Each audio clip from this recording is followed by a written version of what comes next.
Kuya! Kuya, nasan ka? Kuya Manuel! Mula sa likod ng bahay ay naririnig ni Manuel ang malakas na boses ng may 18 taong gulang niyang kapatid na si Lorenzo. Bumungad ito sa kanyang harapan, pawis na pawis at halatang galing sa pagtakbo. Oh, bakit ka sumisigaw? Sandali! Sandali, kuya! Ano nga sabi? Bakit parang hinahabol ka ng mga halimaw? Si Kuya Leo, nakikipagduelo raw ng itak. Doon kay Ariel, yung mayabang na anak ni Don Samuel. Kuya, puntahan natin siya. Anak ng putya naman, oo. Talagang itunuloy pa rin niyang pakikipaglaban kay Ariel. Hindi niya naisip na maaari siya mapahamak dahil sa ginawa niyang yun. Tara na, kuya, tara na. Puntahan na natin si Kuya Leo. Baka mapano siya eh. Pigilan natin. Hindi siya pwede makipaglaban kay Ariel. Magaling yun eh. Tara na, kuya. Bilisan mo. Nanginginig ang mga kamay ni Lorenzo na humawak sa braso ni Manuel. Halata ang takot at pag-aalala sa boses ng nakababata niyang kapatid. Teka, sandali lang. Bitiwan mo muna ang kamay ko. Sige na, kuya. Puntahan na natin sila. Pigilan mo ang duelo nila. Kung kanina pa nagsisimula ang duelo, hindi na natin mapipigilan ang laban na yun. May batas na sinusunod ang duelo. At alam mo yan, Lorenzo. Tara na, kuya. Ang mahalaga, naroon tayo. Ay, anak ng putya talaga o nakakainis. Para lang sa isang babae, magpapakamatay siya. Alam niyang mahusay si Ariel pagdating sa pakikipagduelo gamit ang itak. Ay, nakakabwisit talaga. Hindi marunong mag-isip. Sa isang liblib na baryo ng Malalad ay merong matandang kaugalian tungkol sa pakikipaglaban gamit ang itak. Ang duelo ay isang labanan sa pagitan ng mga lalaking handang magbuwis ng buhay para sa antas ng kanilang pamumuhay. Isang pagbibigay pabor tungkol sa napagkasunduang taya o pusta sa nasabing duelo. Walang sino man ang makakapigil ng laban kapag ito ay nagsimula na, maliban na lang kung iutos ng pinakamayamang tao sa lugar sa pamumuno ni Don Samuel, ang makapangyarihang aswang sa kanilang baryo. Walang gustong lumaban sa aswang na ito dahil maayos itong nakipagkasundo kay Mang Estro, ang kapitan ng baryo Malalad. Ayon sa kasunduan, malaya ang sino man na tumira sa baryo basta't walang bibiktimahin na mga tao. Ibig sabihin, pwedeng mamuhay ang mga aswang sa kanilang lugar na parang isang ordinaryong tao. Kaya lang, habang tumatagal, si Don Samuel ay umabuso sa kanyang kapangyarihan. Magmula nang kumita ito ng limpak-limpak na salapi sa pamamagitan ng pagpusta sa duelo. Kasama ang anak nitong si Ariel na 26 na taong gulang. Madalas, ito ang napapasabak sa labanan at laging nananalo sa kahit na anong laban. Halos hindi lumapat sa lupa ang mga paa ng magkapatid na sina Manuel at Lorenzo. Maabutan lang sa pakikipaglaban ang kanilang panganay na kapatid na si Leo. Pagkaraan ng ilang minutong pagtakbo, sa wakas ay narating nila ang malawak na damuhan na pag-aari ni Don Samuel. Dito nila ginaganap ang duelo. Sa tabi ng damuhan ay may malalim na bangin na kapag tumingin mula sa itaas ay matatanaw naman ang natutuyong ilog dahil sa sobrang init ng araw. Halos mabingi si Samuel sa malalakas na sigawan ng mga tao. Tuwang-tuwa sa nakikitang labanan ni na Ariel at Leo. May mga hawak itong itak na maririnig ang nagkikiskisang talim sa bawat pag-atake ng magkalaban. Lamang ng puntos si Leo, kaya mapapansin ang kakaibang katahimikan ng nakaupong si Don Samuel. Sa likod nito ay ang mga nakatayong kalalakihan na puro may mga dalang itak. Pinapanood ang laban na may mahihinang pagsigaw. Yan! Sige, kuya! Tirahin mo! Lumaban ka! Huwag ka magpapatalo, kuya! Halata sa boses ni Lorenzo ang pag-aalala para sa kapatid nitong si Leo, habang si Manuel naman ay malikot ang mga matang iginagala ang kanyang paningin sa mga taong nakapalibot sa lugar ng pinaglalabanan ng dalawang lalaki. Walang kaalam-alam na pinagkakakitaan na sila ng mga ito. Habang sina Ariel at Leo naman ay naglalaban para sa nag-iisang babaeng minamahal nila. Yun ay walang iba kundi si Mariposa. Dalawang pangkat ang nakita ni Manuel na puro may mga hawak na perang pamusta. Sa kalagitnaan ng laban, nasugatan si Leo sa braso at nakita ni Lorenzo ang ginawang pagsaboy ng damo sa mukha ng kapatid para mawala ito sa atensyon at mapuwing. Daya! Bakit ginawa niya yun? Pwede ba sa duelo ang pagsaboy ng damo sa mukha ng kalaban, Kuya Manuel? Pabayaan na muna natin sila. Ang masusunod ay ang tagapamagitan sa labanan. Hindi tayo pwede makialam dahil kapag pinigilan natin ang laban ni Kuya Leo, otomatikong talo si Kuya Leo. Hindi naman nakikita ni Mang Estro. Saka, kanina ko pa napapansing gumagamit si Ariel ng sipa at suntok. Alam niyang bawal yun, Kuya. Manood na lang muna tayo. Alam ni Mang Estro ang kanyang ginagawa. Muling tumahimik si Lorenzo at pinanood ang laban. Kahit ang dibdib nila ay para ng binabagyo ng maso dahil sa pag-aalala para kay Leo. Halos manlaki ang mga mata ni Manuel nang makita niya ang harapang pandaraya ni Ariel sa kanilang kapatid na si Leo. Ang masakla pa, walang nagiging puna ang kapitan ng barangay. Kalmado itong nakatayo sa tabi ni Don Samuel. Napaluhod sa damuhan si Leo at kitang-kita ng lahat kung paanong ginamit ni Ariel ang tuhod para lang saktan ang mukha ni Leo. Kasabay ang masayang pangaasar nito sa pamamagitan ng salita. Hindi ka pwedeng lumaban sa akin dahil kulang ka pa sa gulang! Binigwasan ni Ariel ng taga sa dibdib si Leo na lalong ikinagalit ni Lorenzo. Nanginginig ang katawan nito na gusto nang pigilan ang laban, pero inawat ito ni Manuel, habang ang mga tao naman ay patuloy sa sigawan na ipinagmamalaki si Ariel dahil iisa na lang ang puntos ni Leo sa kalaban. Itinaas ni Ariel ang mga kamay para mas lalong mag-ingay ang mga tao. Sa katumingin sa kinaroroonan ni Lorenzo at Manuel, kitang-kita nila kung paanong namimilipit sa sakit ang kanilang kapatid, pati na ang pagbulwak ng dugo sa dibdib nito. Hayop na to! Bitiwan mo ang kamay ko, Kuya! Huwag mo akong pigilan! Marumi naman ang laban eh! Dinadaya niya si Kuya Leo, kitang-kita naman! Hindi ba't sinabi ko na sa'yo? Hintayin natin magdesisyon si Mang Estro. Pambihira naman oh! Pero hindi nga niya nakikitang marumi maglaro si Ariel. Mamamatay si Kuya Leo kapag hindi natin pinigilan ang Ariel na yan. Alam mo ang patakaran pagdating sa duelo. Mawawalan dignidad ang pagkalalaki ni Kuya Leo kapag pinigilan natin siya lumaban. Maghintay pa tayo. Matatalo niya si Ariel. Hindi na sumagot si Lorenzo sa sinabi ni Manuel. Ipinagpatuloy nila ang panonood sa laban. Kahit papano ay nakita naman nilang lumalaban ang kapatid nila. Kaya lang, muling naulit ang tama ng taga sa tiyan nito. Mula sa sandata ni Ariel, bumulwak ang dugo sa tiyan ni Leo at labag yun sa napagkasundo ang patakaran pagdating sa duelo.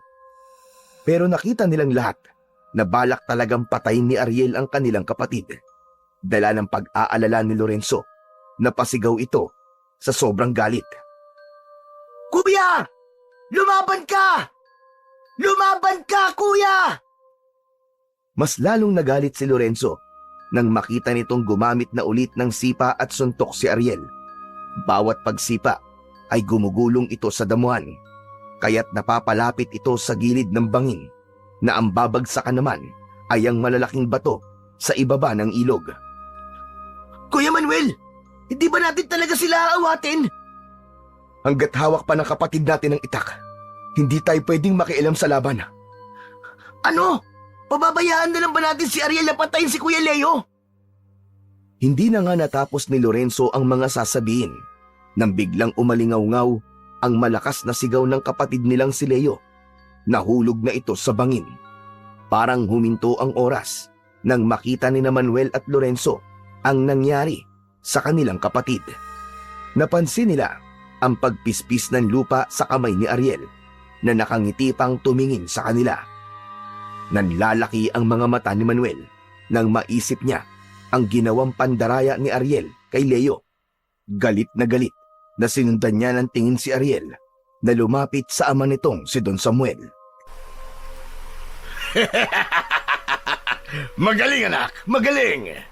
Ang laki ng ipinusta ko sa laban na ito. Hindi talaga ako nagkamali sa pagpili sa'yo. Nagmana po ako sa inyo, tay. Mahusay po kayo pagdating sa duelo. Tumigil ang mga tao nang marinig ang sigaw ni Lorenzo. Nagmamadali itong bumaba ng bangin habang umiiyak. Galit at magkahalo ang emosyon na tumakbo papalapit sa kinaroroonan ni Leo. Kuya! Kuya! Kuya!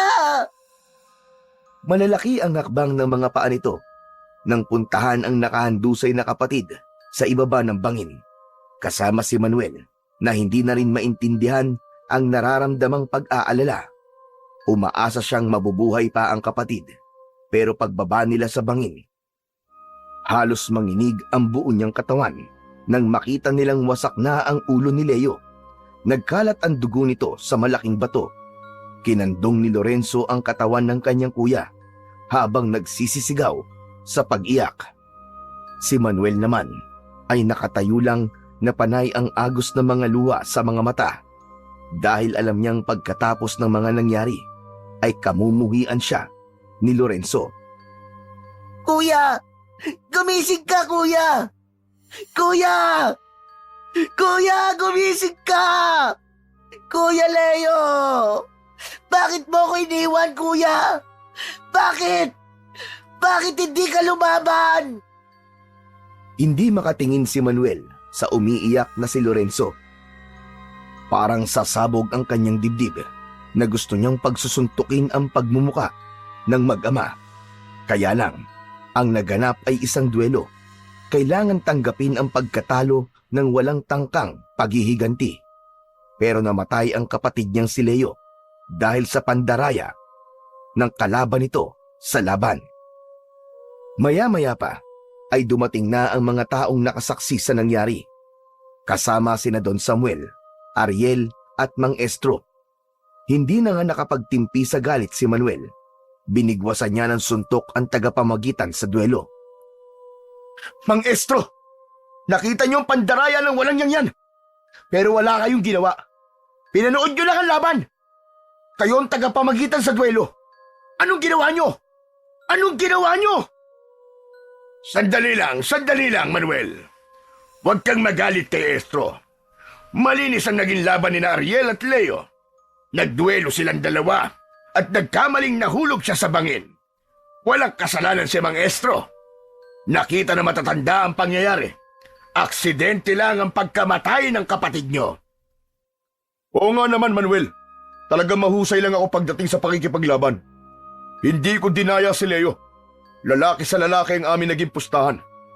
Isa pa, siyang naggamon ng laban. Nang marinig ni Manuel ang sinabi ni Ariel, ay hindi niya na napigilan ang kanyang sarili. Binigwasan niya ito ng suntok sa muka, kaya't bumagsak ito sa malaking bato na may bahid pa ng dugo ni Leo. Hayop ka!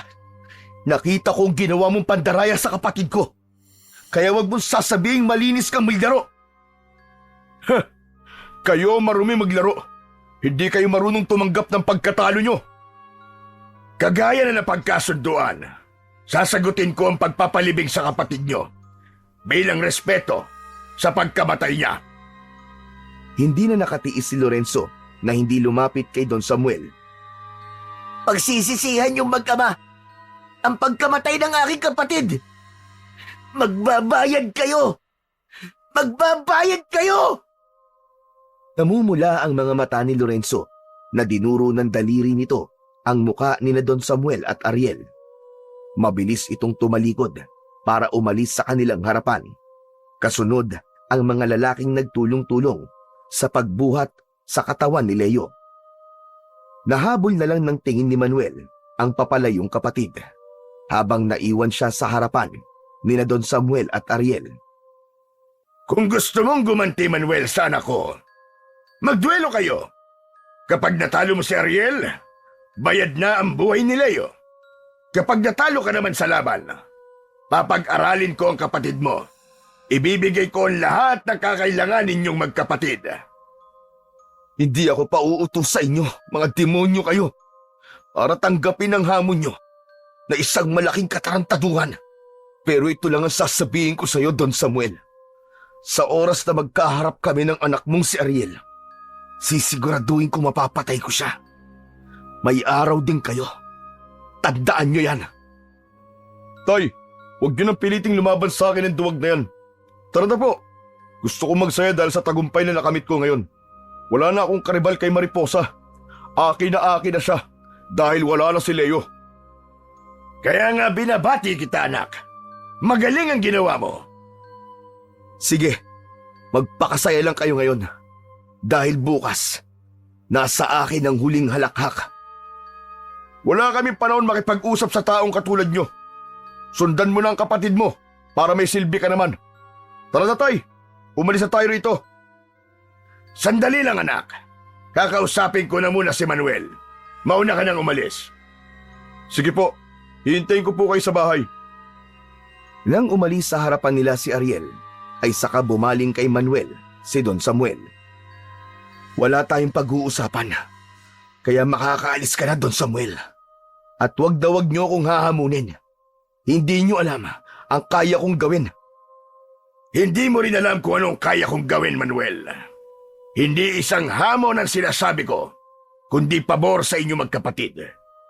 Gusto kong lumaban ka para sa akin.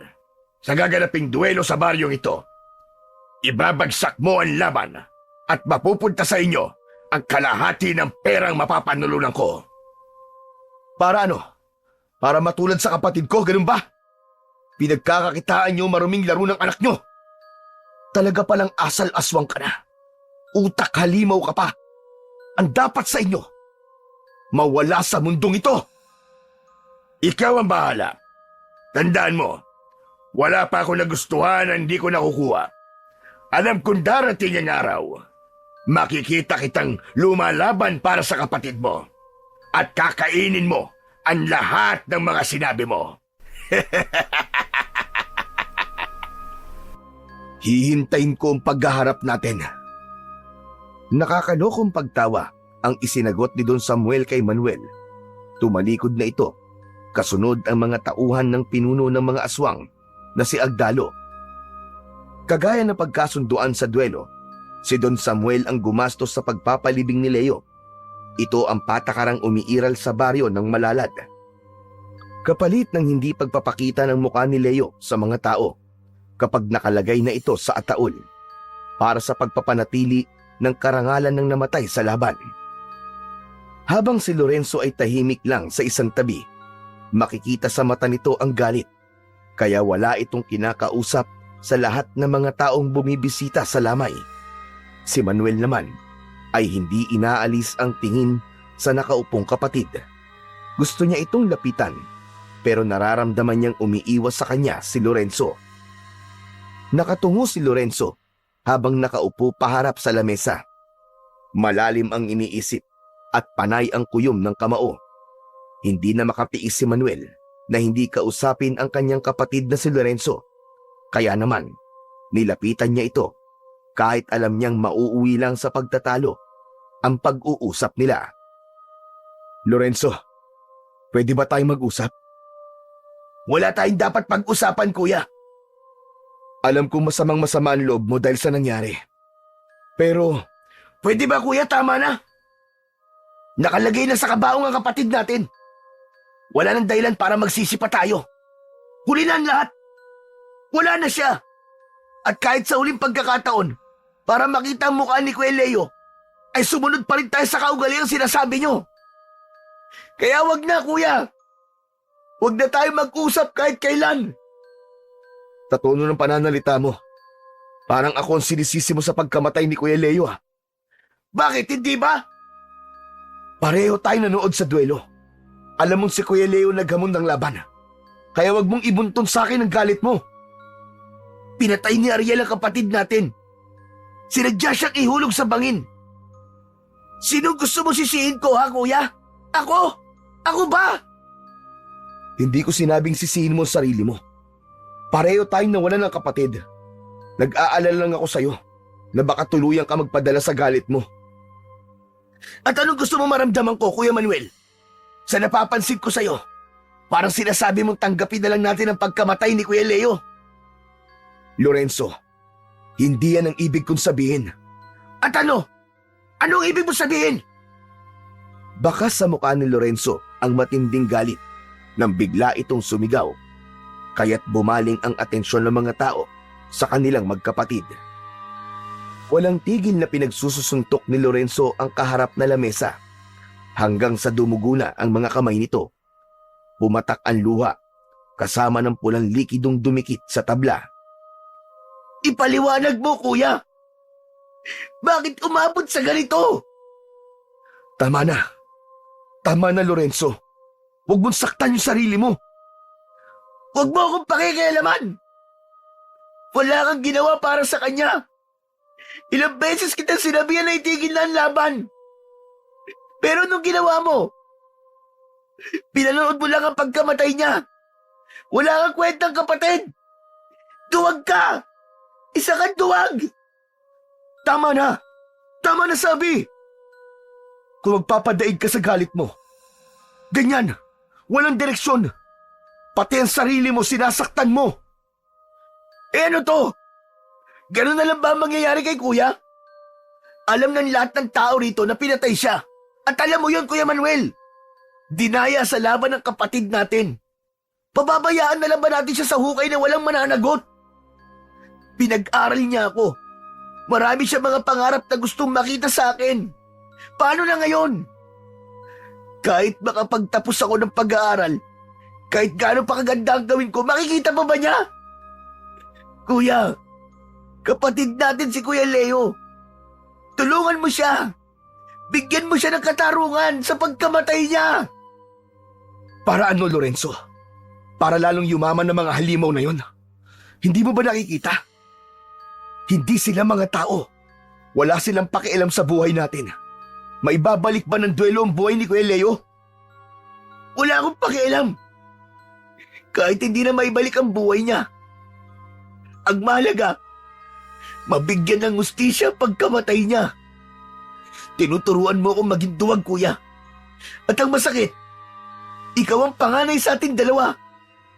Ngunit wala kang ginagawa para sa kanya. Tuluyan ang nagdilim ang paningin ni Manuel dahil sa mga sinabi ni Lorenzo, kaya't nasuntok niya ito sa muka. Sige! Gusto mong gumante? Sige! Gusto mong gumante? Ano ba akala mo sa akin, manhid? Akala mo ba wala lang sa akin yun? Nagagalit ako. Parang gusto sumabog ng dibdib ko dito sa utak ko. Sa isip ko, nakikita ko nangyari sa kapatid natin. Bibigyan ko ng katarungan ng pagkamatay ni Kuya Leo. Pero hindi sa paraan na gusto mo. Total, dalawa na lang tayo. Bumalik na lang tayo sa Maynila. Umalis na tayo sa baryong to. Mag-aral ka ulit. Hindi dahilan ng pagkamatay ni Kuya Leo para tumigil din ang buhay mo. Hindi, kuya! Alam mo kung anong gusto kong mangyari. Bakit ayaw mo labanan si Ariel? Takot ka ba sa kanya? Bakit hindi mo gamitin sa kanya ang itak ni tatay? Duwag ka, kuya! Duwag ka! Padakot na hinawakan ni Manuel ang kwelyo ni Lorenzo. Inilapit niya ang mukha nito sa mukha niya. Halos manginig ang kanyang kamay dahil sa tinitimpi niyang galit. Wala akong kinatatakutan, Lorenzo. Dapat igalang ang duelo ng aswang at tao para maiwasan ang hindi pagkakaunawaan sa pagitan ng dalawang nilalang. Alam mong hindi tao ang kalaban natin dito, kundi mga halimaw, mga kampo ni Satanas. Kaya kung hindi ka papibigil sa galit mo, wala rin patutunguhan ng buhay mo. Ang kapatid natin na naghamon ng duelo, kaya dapat nating igalang ang pasya ng nakatatanda. Ano ka mo, kuya? Igalang? Pucha naman oh, pumatay sila ng tao eh. Pinatay nila ang kapatid natin. Yung sinasabi mong wala kang kinatatakutan, nung tawag sa mga kinikilos mo. Sunod-sunuran ka na parang aso. Hindi dapat manaig ang galit? Ano yung ginawa ni Ariel kay kuya? Naging magalang ba siya? Hindi patas ang laban. Halatang may pinapanigan. Lahat ng mga tao rito, alam nila kung ano ang totoo. Natatakot na sila sa mga aswang na Agdalo. Kaya pikit mata nilang tinatanggap ang pasya. Kahit hindi ko maintindihan kung bakit wala kang ginagawa para sa kanya. Kahit na kailan, hindi ako nagpabaya. Huwag mo akong itulak para maging masama. Nandun ka rin, kuya. Nandun ka rin. Kaya alam mo dapat kung bakit ako nagkakaganito. Nasiwan mo ang damit ko. Hindi ako dapat mong sinasaktan kundi si Ariel. Kuya, patutunayan ko sa'yo na hindi ako duwag na kagaya mo. Malalakas na kamay ni Lorenzo ang humawak sa kamao ni Manuel para tanggalin ang pagkakakapit niya sa damit nito. Padabog na umalis sa kanyang harapan ang kanyang kapatid. Saka lumabas ito ng bakuran. Diretso sa madilim na daan, papunta sa likod ng kanilang bahay. Nang mawala sa kanyang paningin si Lorenzo, ay saka lamang bumundol ang kaba sa kanyang dibdib. Dahil sa pag-aalala, naramdaman niya ang paglapit ni Mang Estro sa kanyang tabi. Ipinatong nito ang palad sa kanyang balikat. Sinabi ni Mang Estro sa kanya na hayaan na lang daw muna niyang mapag-isa si Lorenzo. Katarungan ang hinihingi ni Lorenzo para sa aming kapatid. Tayo ang mga nakakita sa laban ni Kuya Leo at Ariel. Mang Estro, wala bang mali na dapat itama? Humarap si Mang Estro kay Manuel. Ipinaliwanag nito na aksidente ang pagkakahulog ni Leo sa bangin. Nakapagpasya na rin ang mga tagahatol sa laban. Ang lahat ay sumang-ayon na walang pananagutan si Ariel sa mga nangyari. Kaya't kahit anong gawin nila, wala nang mababago pa sa pasya ng pamunuan ng duelo sa itak. Kaya dapat lang na igalang kung ano ang napagkasunduan. Kung ganun, wala na kami magagawa ni Lorenzo kundi tanggapin ang mga nangyari. Bagamat mura pa ang kanyang isip, nararamdaman ko ang kumukulong dugo sa kanyang dibdib. Hindi ko kayang kontrolin ng kapatid ko. Ngayon ko lang siya nakita nagalit ng ganun. Natatakot ako para sa kaligtasan niya, pati sa maaari niyang gawin. Tinapik ni Mang Estro ang balikat ni Manuel. Saka muling nagsalita. Sinabi nito na masyadong mapanganib kung kakalabanin ang aswang na Agdalo. Marami ang madadamay at mamamatay. Magiging komplikado lang daw ang lahat. Ano to? Sinasabi niyo bang dapat tayong sumunod sa lahat ng gusto nila? Sa tono po ng pananalita niyo, Mang Estro, tuluyan na ba tayo magpapaalipin sa mga aswang na yon? Hindi na sumagot ang matanda sa mga sinabi ni Manuel. Sa halip ay umalis itong tahimik sa tabi niya at muling bumalik sa upuan. Kaya muli siyang napasulyap sa nakasaradong ataol ng kapatid niyang si Leo. Habang si Lorenzo naman ay hindi na nga bumalik muli. Hanggang sa mailibing si Leo ay hindi na nagpakita si Lorenzo sa kanya.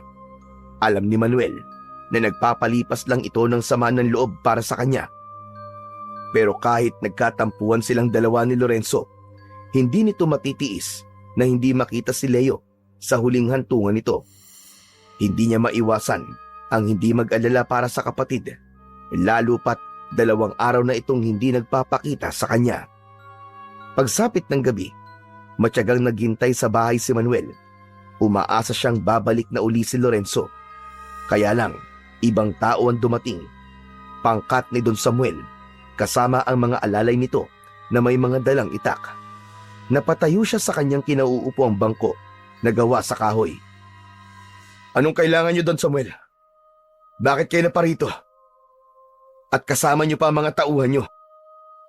Gusto ko lang ipaalam sa'yo na 2 araw nang nasa akin ang kapatid mo. Wala kayatang balak hanapin ang kapatid mo. Kaya ako na ang lumapit sa'yo.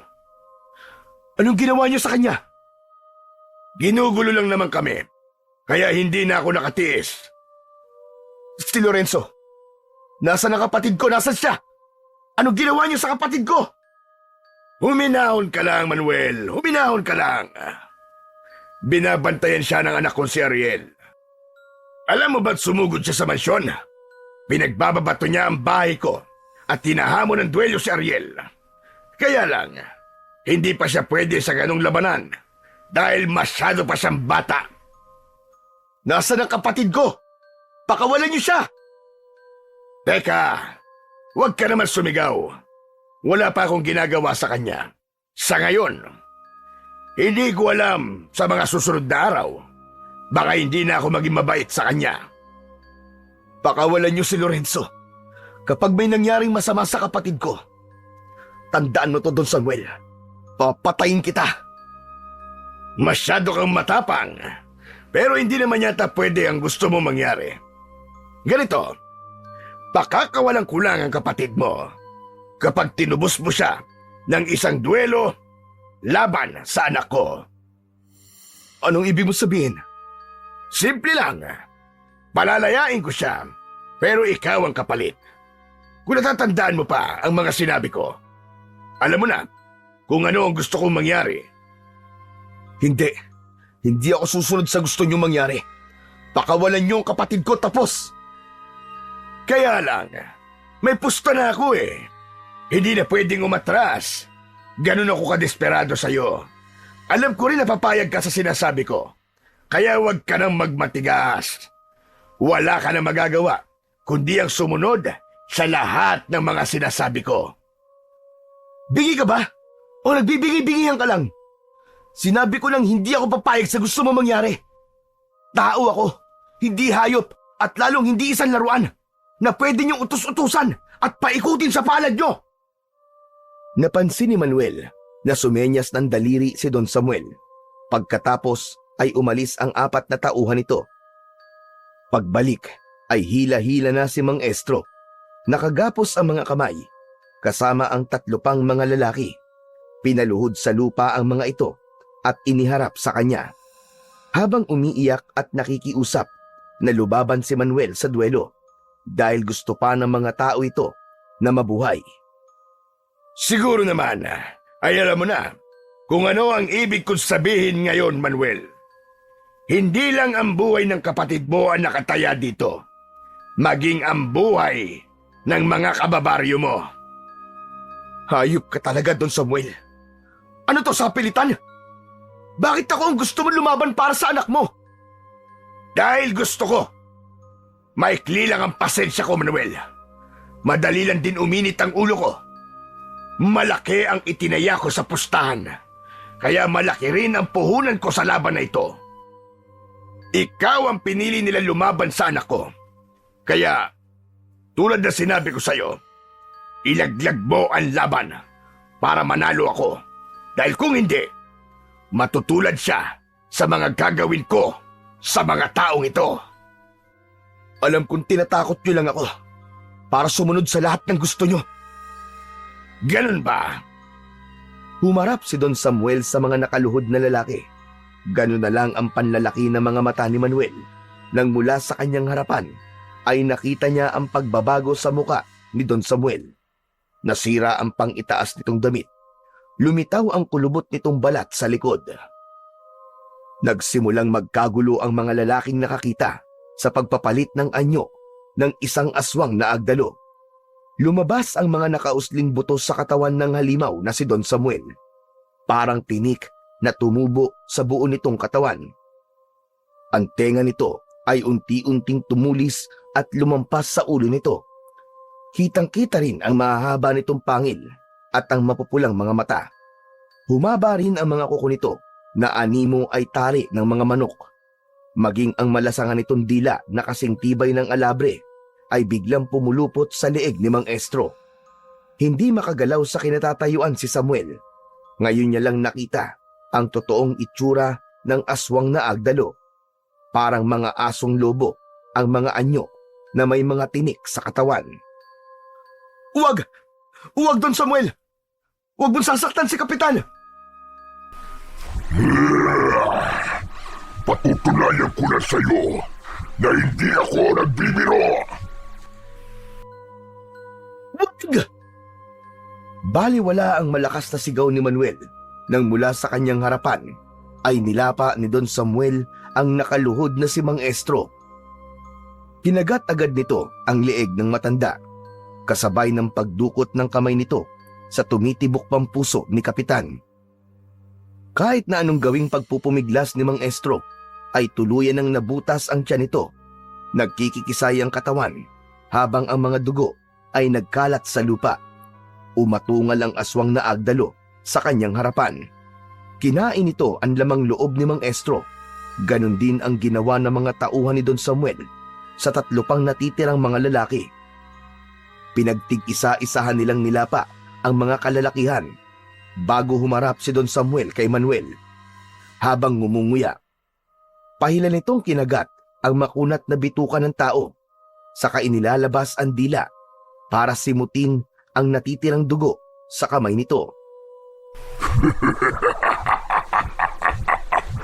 Ito ang pinakapaborito kong gawin. Walang kasing sarap ang lasa ng karne ng tao. Halimaw ka! Halimaw ka, Don Samuel! Magbabayad ka! Mararanasan mo rin ang mga sinapit nila!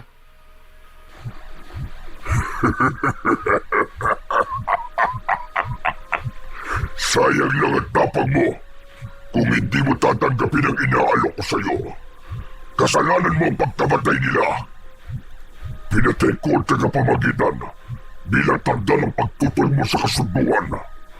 Siguro naman ay papayag ka na dahil alam mong hindi ako marunong magbiro. Dala ng matinding galit, sinugod ni Manuel ang pinuno ng aswang na agdalo. Sinubukan niyang patamaan ito ng suntok sa muka. Kaya lang, nadulas siya sa nagkalat na dugo sa lupa. Bumagsak siya sa lupa, kaya't nagkaroon ng pagkakataon ang mga tauhan ni Don Samuel na pagtulungan siyang bugbugin. Huwag niyong patamaan ang muka. Sa katawan niyo ng banatan.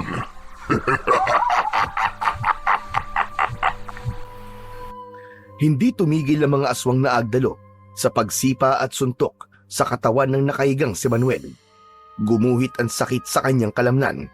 Muntik pa siyang mapasuka dahil sa amoy ng sariwang dugo sa lupa. Katabi ang katawan ng mga biktima. Halos iisang dangkal lang ang layo ng mukha ni Mang Estro sa mukha ni Manuel. Kaya nakikita niyang nakadilat ang mga mata ng matanda. Nakabuka ang bibig at sa tenga nito ay may lumalabas na dugo. Unti-unting bumalik sa dating anyong tao si Don Samuel. Yumuko ito kay Manuel na nakadapa sa lupa. Malinis pa rin ang mukha mo, Manuel. Walang pasa. Pero mawawalan ka ng mukha sa tagamalalad kapag inurungan ka ng tapang at hindi ka lumaban kay Ariel. Kapag nangyari yon, para mo na rin pinatay ang kapatid mo. Hindi mo na siya makikita kahit kailan. Alalahanin mo, Manuel, si Lorenzo ang nagsimula ng laban. Kaya kahit bali-bali ang tadyang mo, dapat sumipot ka sa duelo. Tumayo ng tuwid si Don Samuel, saka isinenyas sa mga tauhan nito na dalhin si Manuel sa lugar na paglalabanan nila ni Ariel. Paano pa siya makakalaban? Ramdam na ramdam niya ang pananakit ng kanyang katawan.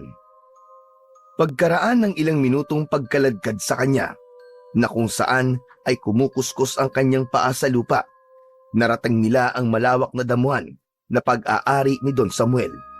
Pero nagulat siya nang hindi rito gaganapin ang duelo, kundi pahila pa siyang dinala papunta sa ilalim ng mansyon ni Don Samuel.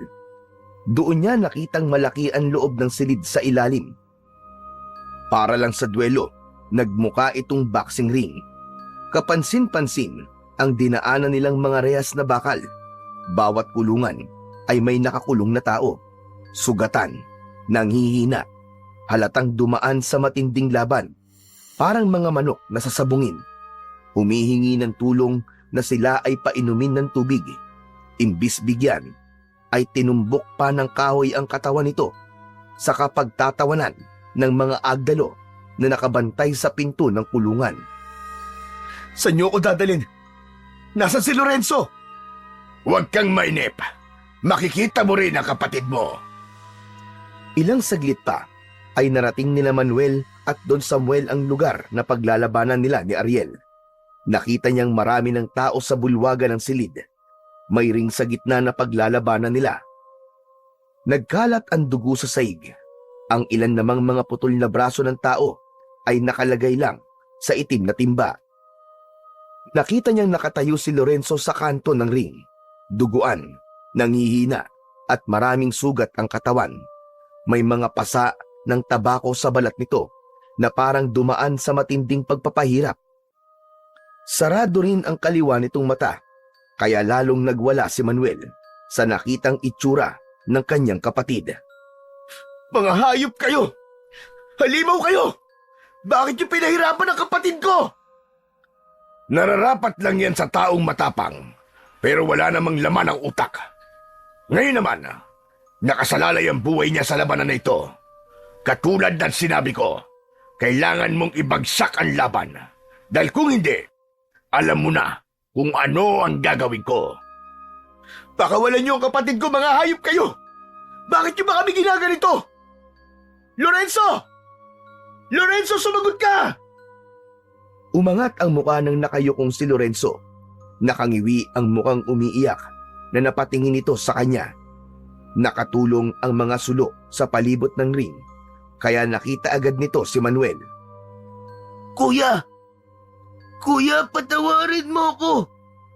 Umalis ka na, kuya! Nakikiusap ako! Hindi, Lorenzo.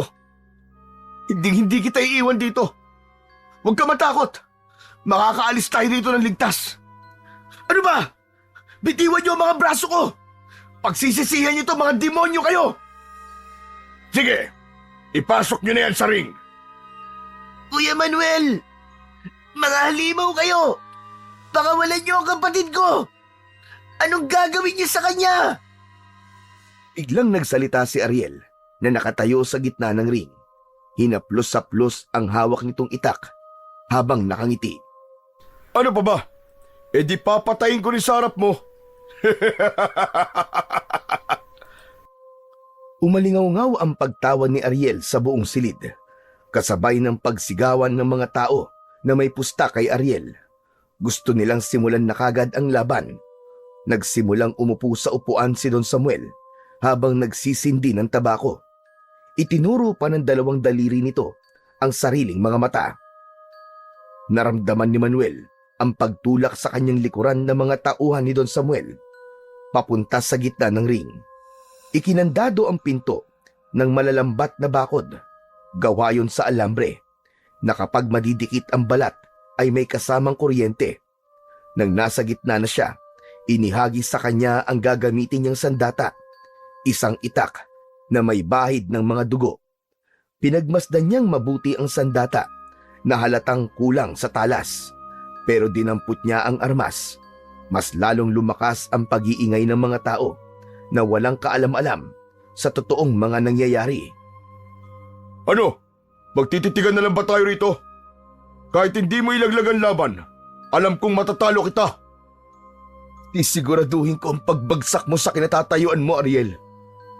Nagsimula ang lahat ng ito dahil sa pandaraya mo at sa kasakiman ng walang yamong ama. Tama na, Satsat. Simulan na natin ang laban. Unang sumugod si Ariel para umatake ng taga kay Manuel, pero mabilis niyang nasalag ang itak nito gamit ang kanyang itak.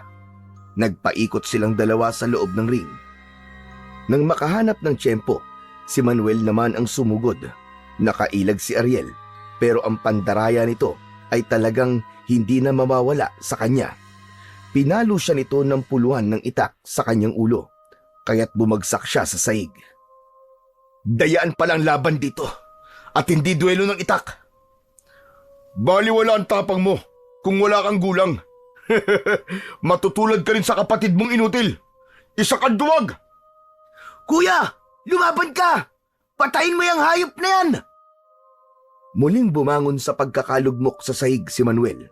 Dalawang hakbang ang ginawa ni Manuel para linlangin sa pag-atake si Ariel. Inakala ni Ariel na tatagain niya ito, pero binigwasan niya ito ng suntok sa tagiliran at sinundan ng sipa sa maselang parte ng katawan nito.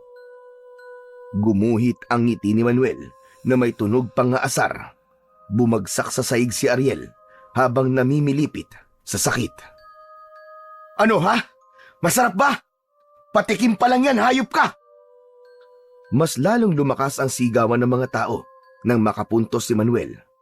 Halata sa mukha ni Ariel ang tinitimping galit. Kaya nang muli itong tumayo para sumugod, ay wala na sa direksyon ang mga ginawa nitong pag-atake. Umikot siya at tinuhod niya ang tagiliran ni Ariel. Pasadsad itong muling bumagsak sa ring. Kasabay ng pagtayo ni Don Samuel sa upuan nito, sumenyas ito ng thumbs down na ang ibig sabihin ay huwag siyang lumaban at magpabugbog lang kay Ariel.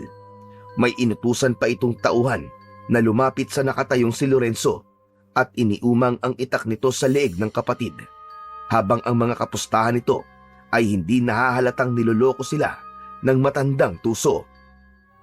Anak ng putya! Talaga palang palaban ka, ha?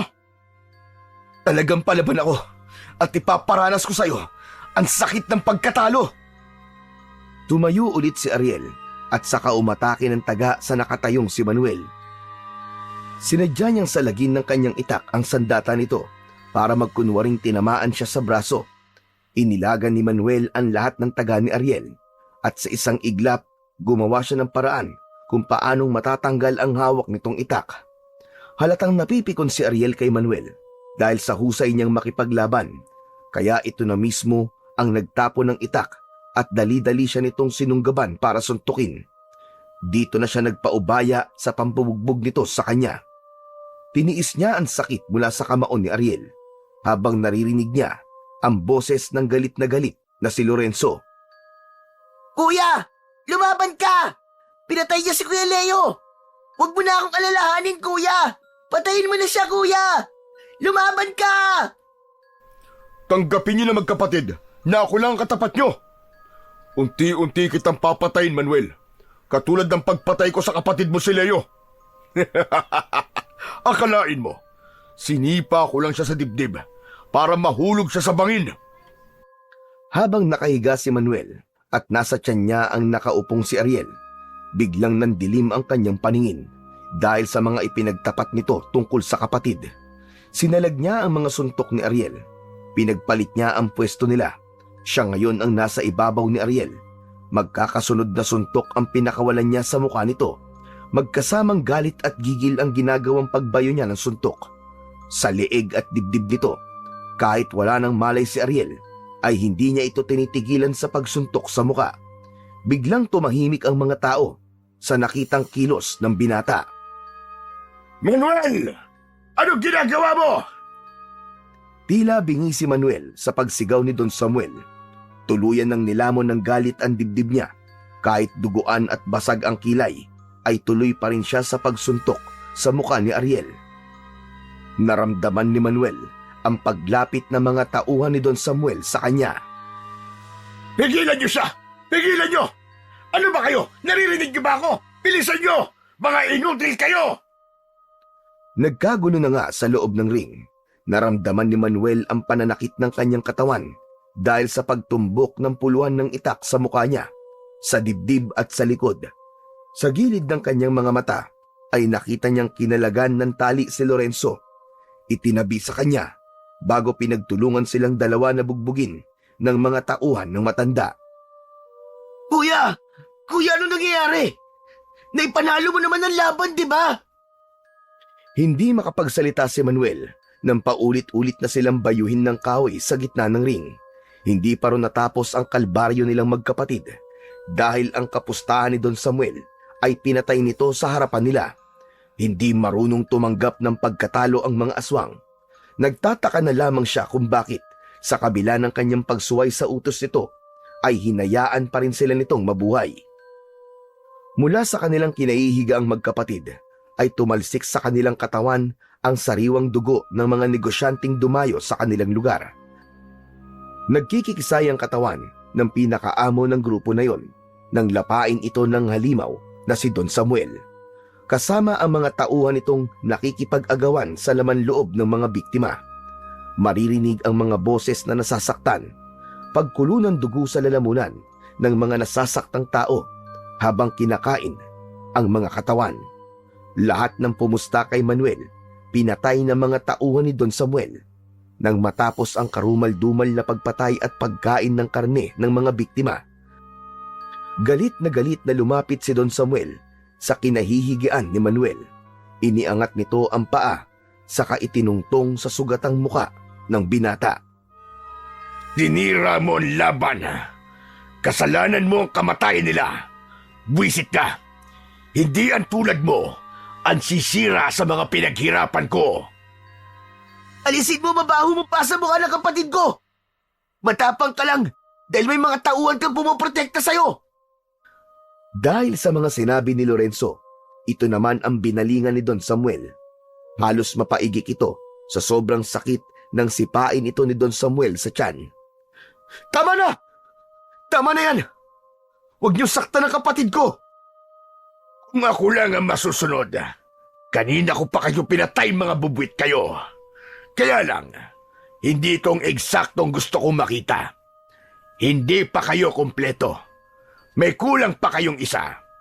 Gusto ko pang maglaro habang pinanonood ang unti-unti niyong pagkamatay. Maglalaro ka pa? Tanda-tanda mo na! Patayin mo na kami! Dahil kung hindi, ako mismo ang papatay sa iyong hayop ka! Tuluyan nang nawala ang pagtitimpi ni Don Samuel sa katapangang ipinapakita ni Lorenzo. Muling pinagsisisipa ng mga tauhan nito ang nakahandusay na si Lorenzo. Tama na! Tama na! Bata lang yan! Huwag niyo siya saktan! Tigilan niyo ang kapatid ko! Naramdaman ni Manuel ang mga kamay ng mga tauhan ni Don Samuel sa kanyang braso. Saka siya itinayo ng mga ito at iniharap sa nakatayong matanda. Para siyang humarap sa halimaw na may nakakadiring itsura. Mapupula ang mga matang nakatitig sa mukha niya, kaya amoy na amoy niya ang mabahong singaw ng katawan nito, na amoy nabubulok na katawan ng bangkay. Lumapit ito sa kanya, kitang-kita niya ang paglabas ng malagkit nitong dila, pati na ang sariwang dugo na nakadikit sa balahibo nito sa bibig. Ikulong niyo na ang lalaki ito. May plano na ako sa kanila. Paghiwalayin niyo. Si Ariel, dali niyo sa itaas at gamutin ang mga sugat niya. Linisin niyo rin ang ring na ito. Dating gawi, burahin niyo ang bakas na mga dugo sa sahig. Teka! Saan niyo dadali ng kapatid ko? Kuya! Lorenzo! Ibalik niyo sa akin ang kapatid ko! Mga hayop kayo! Sige na, dalhin niyo na yan. Wag! Wag! Saan niyo ako dadalhin? Don Samuel! Ang kapatid ko! Bitiwan niyo ang braso ko! Lorenzo! Nagtawanan pa ang mga aswang na agdalo sa pagkaladkad kay Manuel, papunta sa madilim na sulok ng silid. Dumaan pa sila sa hagdan sa ilalim at pabalya siya nitong binitiwan papasok sa kulungan. Naramdaman niya ang mabuhanging sahig ng kulungan, pati ang ingay ng kandado sa pintuan ng rehas na bakal. Mayaman lang talaga ang may kakayahang bumili ng solidong bakal na pwedeng gawing kulungan. Mga hayop kayo! Pakawalan niyo ako dito! Ang kapatid ko! Ibalik niyo si Lorenzo! Dala ng matinding galit ay pinagsususuntok ni Manuel ang bakal na kulungan. Parang binabayo ang dibdib niya ng martilyo dahil sa pag-aalala para sa kanyang kapatid. Magsisisigaw pa sana siya nang marinig niya ang boses ng isang matandang lalaki. Nakaupo ito sa madilim na gilid ng kulungan. Tanging ang liwanag na nagmumula sa gasera ang nagsisilbing ilaw sa loob. Walang makakarinig sa iyo dito. Kaya baliwala ang pagwawala at pagsisisigaw mo. Makakaistorbo ka lang sa mga taong nakakulong dito. Sino ka? Ang pinakamatandang tao na nakakulong sa rehas na bakal na ito. Ako ay si Lolose. Sa edad kong 73 taong gulang, masasabi kong panlimang binata ka nang nawawala sa kulungan na ito. Hindi ako natatakot mamatay. Mas takot ako kapag nalaman kong pinatay nila ang kapatid ko. Sa nakikita ko, hindi pa tapos ang paglalaro ng pinuno ng Agdalo sa inyong magkapatid, kagaya ng ginawa nila sa aking anak. Narinig ni Manuel ang pagkaluskos sa sahig. May kasamang tunog ng kadena. Lumapit sa kanya ang matandang lalaki. Payat, walang damit pang itaas, kaya nalantad ang manipis nitong dibdib. May suot itong kwintas sa liig, pero ang mas umagaw sa atensyon niya ay ang kadenang nakagapos sa paa ni Lolo Jose. Tatang, bakit may kadena ang paa niyo? Saka bakit kayo nakakulong dito? Dahil ako lang ang nakakaalam kung paano silang malalabanan. Isa pa, sinugod ko si Samuel sa kanyang mansyon nang patayin nito ang aking anak sa isang duelo. 20 taon na akong nakakulong. Ilang beses ko nang tinangkang tumakas, pero nabibigo lang ako. Bakit hanggang ngayon po, hindi pa rin nila kayo pinapatay? Dahil interesado siya sa suot kong mutya ng tutubi. Hindi niya ito makukuha hanggat walang ritual ng pagsasalin sa sino mang pagpapasahan ko nito. Wala po akong alam sa mga mutya, Tatang. Ang gusto ko po ay makatakas dito para iligtas po ang kapatid ko. Tumawa si Lolo Jose sa mga sinabi ni Manuel, saka lumapit sa bilog na bato at may dinukot ito sa ilalim. Inilabas ng matanda ang kulay pulang maliit na bag, saka isang uri ng talim na may kakaibang hugis. Sa gitna ng sandata ay may gomang nakatali. Ano po mga bagay na yan, Tatang? Isang uri ng sandatang magagamit mo sa pagtakas. Ano? Aba, ngayon lang po ako nakakita ng ganyang klaseng talim. Talagang pambihira ang sandatang ito dahil wala ito sa Pilipinas. Naiwan lang ito ng lalaking una kong nakasamang nakulong dito. Isang dayuhan na dinaya ni Samuel sa pustahan. Ang tawag dito ay boomerang. Ano po? Ang boomerang ay isang uri ng lumilipad na kagamitan na karaniwang gawa sa kahoy, plastik o kaya naman ay bakal. Ito ay kilala sa kanyang kakaibang katangian na bumabalik sa gumagamit kapag ito ay inihagis ng tama sa ere. Meron itong iba't ibang anyo at disenyo, ngunit ang pinakasigat ay ang hugis B o L na talim nito. At sa lahat ng sandata, ang boomerang ang masasabi kong ang pinakamatalim. Kaya nitong pumugot ng ulo ng aswang sa pamamagitan ng pag-ikot nito. Tatang, bakit niyo po sinasabi sa akin ng tungkol sa boomerang? Dahil sa tingin ko, ikaw na ang karapat-dapat na gumamit ng sandata na ito. Mula sa kulungang ito, sa maliit na bintana ng pader, nakita ko kung paano kang lumaban kanina. Alam kong ang pakay ni Samuel ay ang paglaglag mo sa laban. Pero mas nanaig sa'yo katarungan para sa iyong kapatid. Nakita ko nakakaiba ang husay mo sa pakikipaglaban. Naalala ko sa iyong galaw ang namatay kong anak. Alam ko rin na kaya interesado sa iyo si Samuel ay dahil sa galing mong lumaban. Pero Tatang, hindi ko po matatanggap yan. Kung gusto mong mailigtas ang iyong kapatid, tanggapin mo ang sandatang ito. At sa tulong ng mutya ng tutubi, magagawa mo ng lumaban sa mga aswang na agdalo.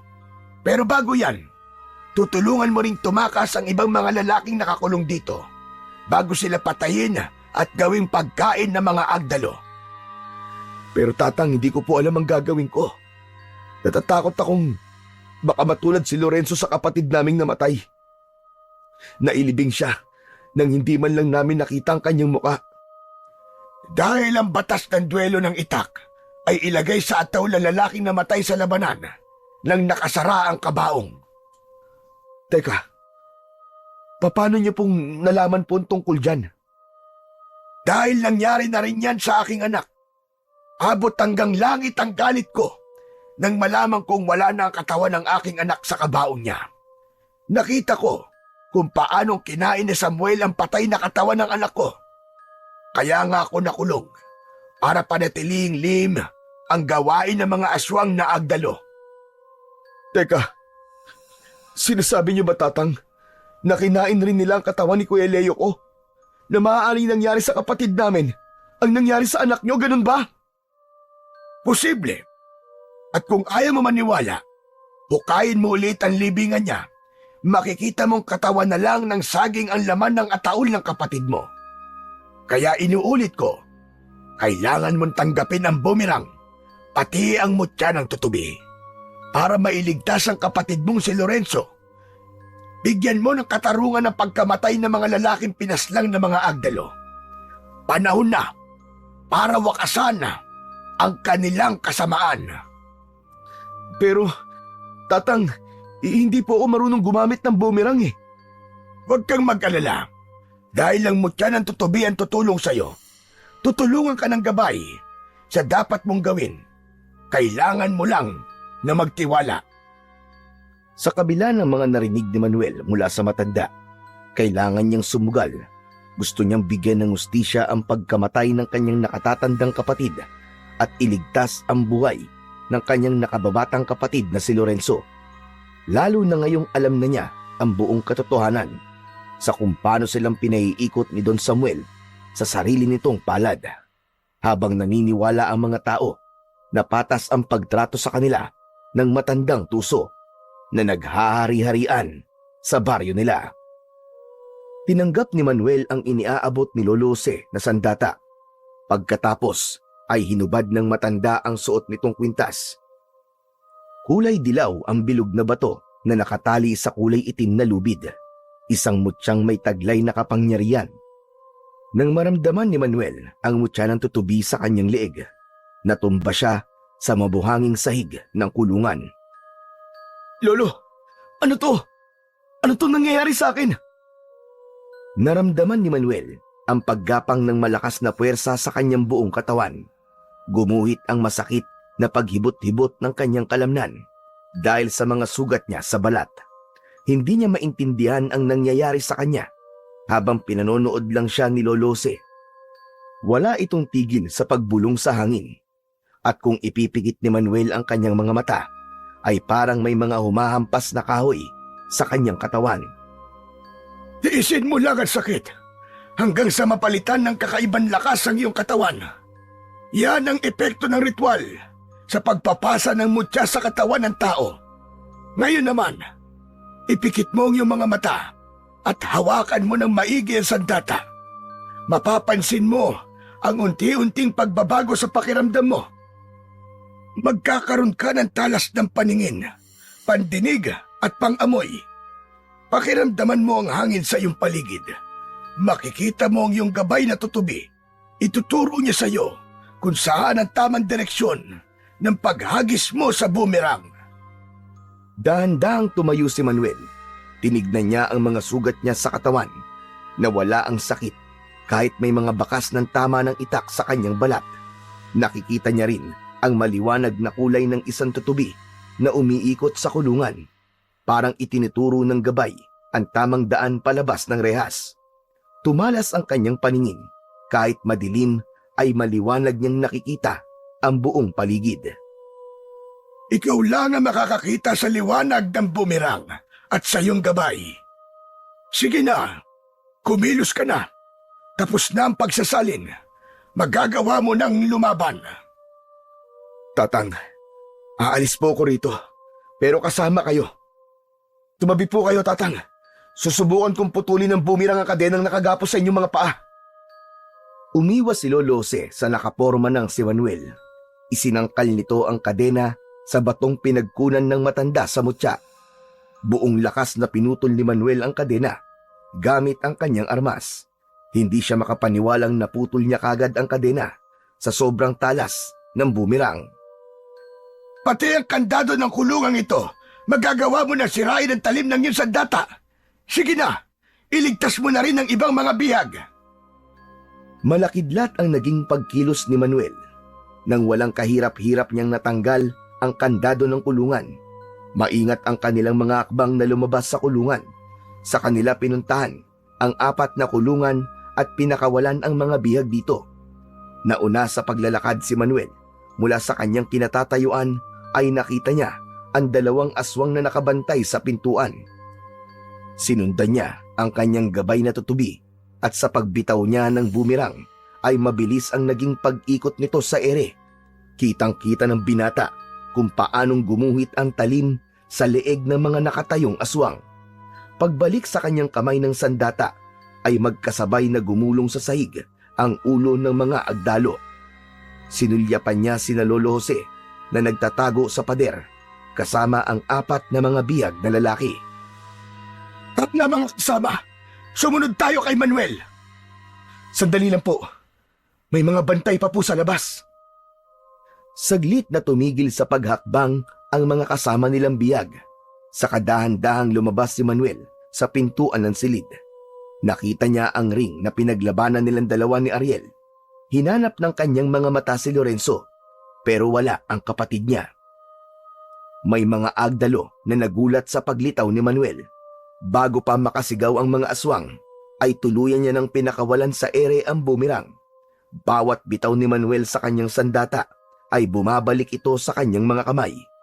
Pinuntirya niya ang dibdib ng nag-iisang halimaw na nakatayo. Mula sa kanyang kinaroroonan ay nakita niyang bumaon ang talim sa katawan nito. Sumuka ng dugo ang nilalang, saka bumagsak sa saig. Dilat ang mga mata na nakaawang ang bibig. Malalaki ang mga hakbang na pinangunahan niya ang pagtakas.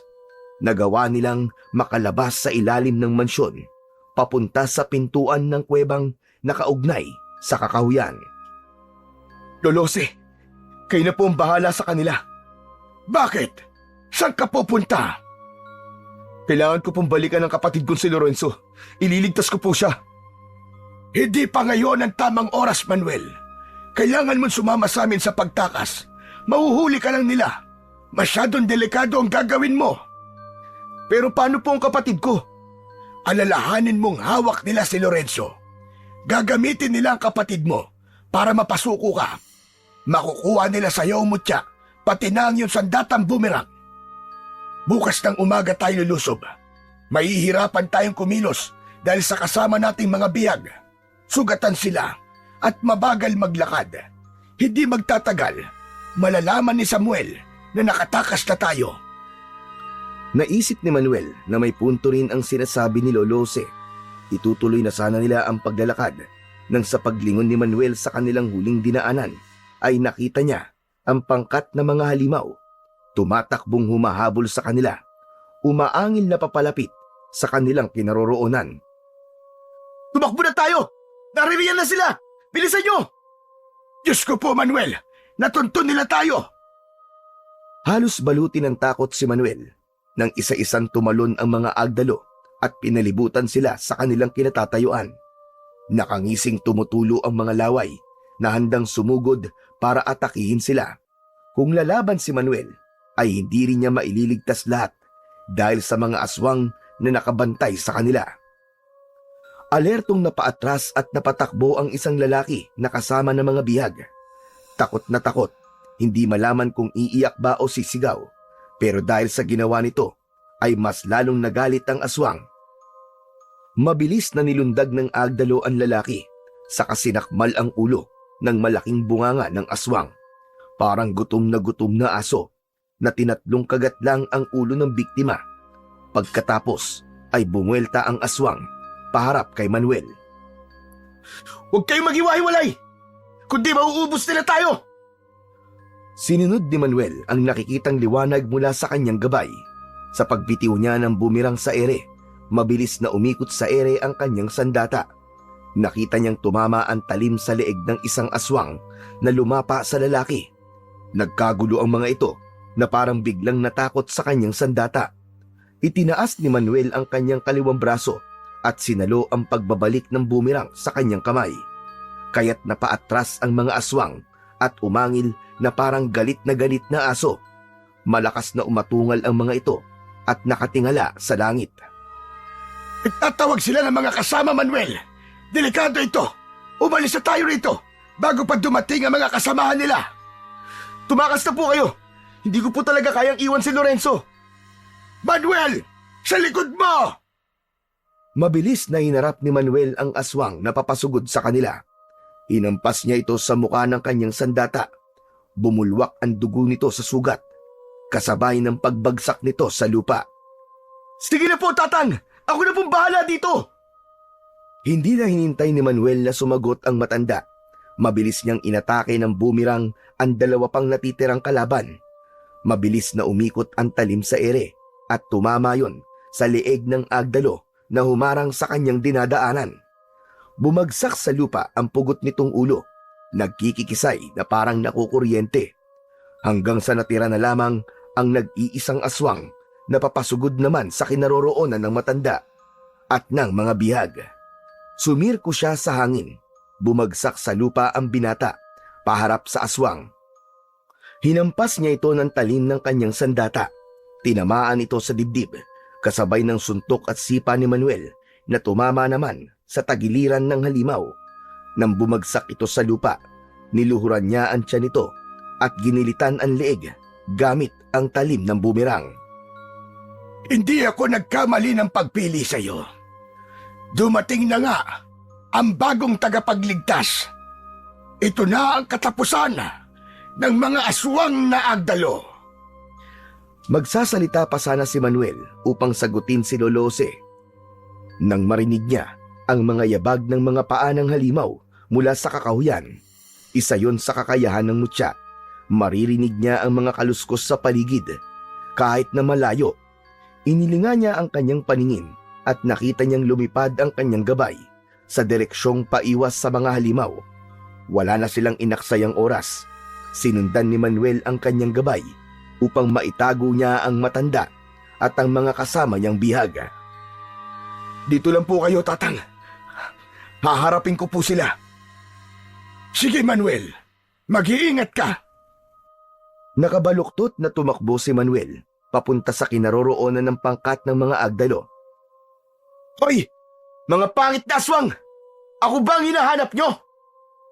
Gulat na gulat ang mga aswang sa paglitaw ni Manuel sa harap ng mga ito. Hindi niya na hinintay na makaporma pa ang mga kalaban. Mabilis niyang inatake ang unang aswang na nakita niya. Buong lakas na pinagpapalo niya ito ng bumerang, at bawat pagtalon ni Manuel ay ang pagbitiw niya sa ere ng kanyang sandata. Isa-isa niyang binutas ang tiyan ng mga agdalo gamit ang talim ng bumerang. Nagkalat ang mga laman loob ng aswang sa damuhan. Brutal niyang pinatay ang mga ito bago niya ito tuluyang iniwan at tinahak ang daan papunta sa mansyon ni Don Samuel. Lorenzo, huwag kang bibitiw, konting tiis na lang. Maililigtas na kita. Malapit na si Kuya. Hintayin mo ko. Halos hindi na lumapat ang mga paa ni Manuel sa lupa. Marating lang ang mansyon ng matanda. Parang mababaliw siya sa sobrang pag-aalala para sa kapatid niyang si Lorenzo. Pagdating niya sa tapat ng mansyon, ay bumungad sa kanyang harapan ang mga tauhan ni Don Samuel. Nakatayo ito sa unahan ng mga agdalo, nakangisi na parang naghihintay sa pagdating niya. Alam kong babalik ka para iligtas ang kapatid mo. Nasaan ang kapatid ko, Don Samuel? Pakawalan mo si Lorenzo! Ang akala mo ba ay ganun lang kadali ang hinihiling mo? Maraming namatay sa mga alagad ko. Sa tingin mo ba, hahayaan ko pa kayong mabuhay? Kailan ka pa nagkaroon ng malasakit sa mga tauhan mo?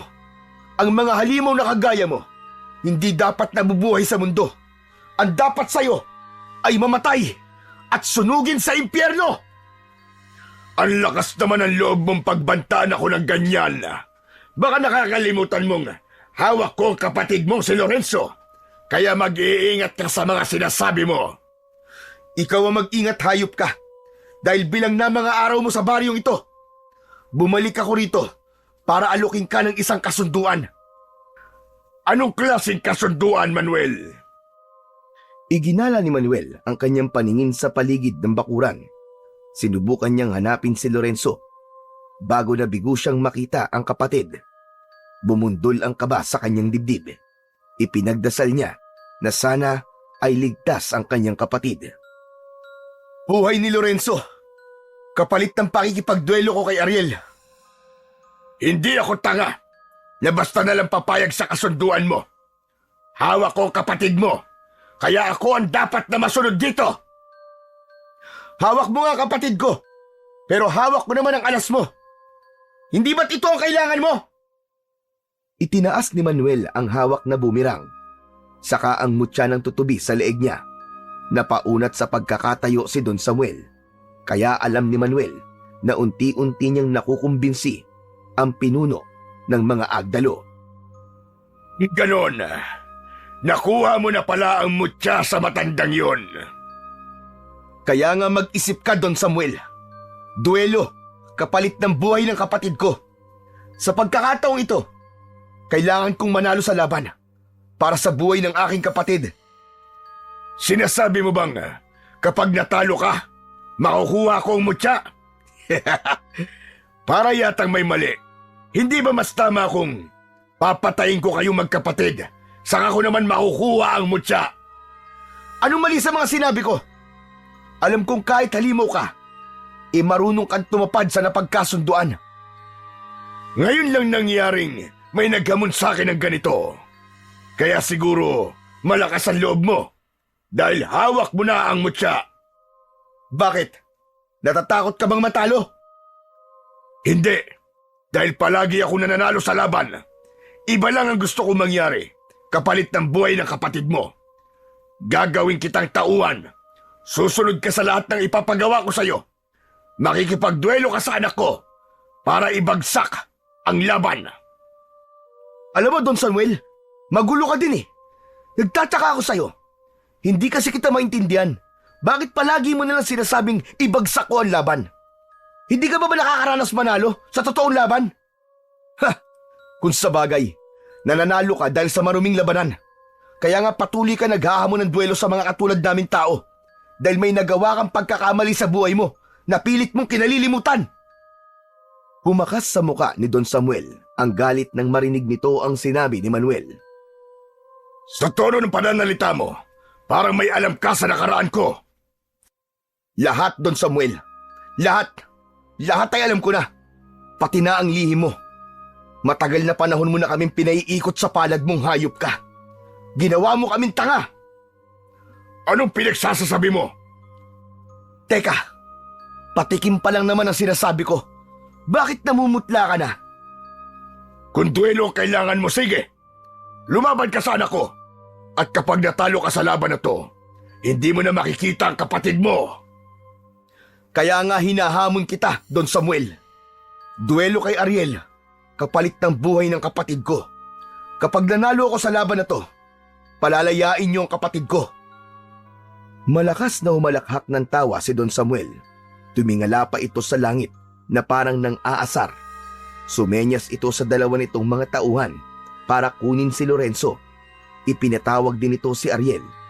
Ilang minuto ang lumipas ay nakita ni Manuel ang kapatid na si Lorenzo. Sa awa ng Diyos, kahit sugatan ang kanyang kapatid, ay nagagawa pa rin itong maglakad. Kahit na may gapos ng kadena ang kamay nito. Pasimple si Manuel na yumuko para kunwaring nag-aayos ng laylayan ng kanyang pantalon. Itinupi niya yun, pero ang totoo, dumakot siya ng lupa. Alam niya na ang maruming laban ni Ariel, kaya't pinaghandaan na niya ang bagay na yon. Isinilid niya sa bulsa ang lupa bago iginala ang paningin para alam niya kung saan ang tamang daan sa kanilang gagawing pagtakas ni Lorenzo. Kuya! Kuya Manuel! Tulungan mo ako! Oo, Lorenzo. Ililigtas kita. Huwag kang mag-alala. Maya-maya pa, si Ariel naman ang dumating. Medyo malakas na ang katawan nito, kasama ang mga tauhan ni Don Samuel. Tay, pinatawag niyo raw ako. Oo, anak. May naghahamon sa'yo rito ng duelo. Kaya lang, madalas mo kong biguin pagdating sa lalaking yan. Sa pagkakataong ngayon, Tatay, matatalo ko na siya. Patutunayan kong karapat dapat niyo akong tawaging anak. Sige na, patunayan mo sa akin na hindi nga ako nagkamali sa'yo. Naunang pumunta si Ariel sa gitna ng ring. Wala itong dalang armas, kaya naintindihan ni Manuel na ang magiging labanan ay kamao sa kamao. Binitiwan niya ang kanyang bumirang at nagpunta rin sa gitna ng bakuran. Kuya! Mag-iingat ka! Sumulyap lang si Manuel kay Lorenzo, pero paglingon niya kay Ariel, sinalubong na kagad siya nito ng malakas na suntok sa muka. Bumagsak siya sa lupa at iiling-iling na ipiniling niya ang kanyang ulo. Dahil sa bahagyang pagkahilo, narinig ni Manuel ang malakas na pagsigaw ni Lorenzo. Kuya! May liyabi ang ilalim ng benda sa kanyang kamao! Tumahimik ka! Ipasok niyo ang maingay na yan! Natutuliling ang tenga ko sa boses niya! Saan niyo dadalhin ang kapatid ko? Mga hayop kayo! Kuya, patayin mo si Ariel! Ubusin mo silang lahat! Mabilis na tumayo si Manuel para muling harapin si Ariel. Nakangisi itong nakahaya ng suntok sa kanya, habang ang mga paa ay humahakbang ng pasulong. Talaga palang sagad sa butong pandaraya mong hayop ka. Hindi mo alam ang ibig sabihin ng patas na laban. Baliwala ang husay mo kung kulang ka sa diskarte. Diskarte pala ang tawag mo sa pandaraya mo. Naunang sumuntok si Ariel na nailaga naman ni Manuel. Sa pagganti niya ng suntok dito, sinundan naman niya ng sipa na tumama sa tiyan ni Ariel. O ano? Nasaan na sinasabi mong diskarte?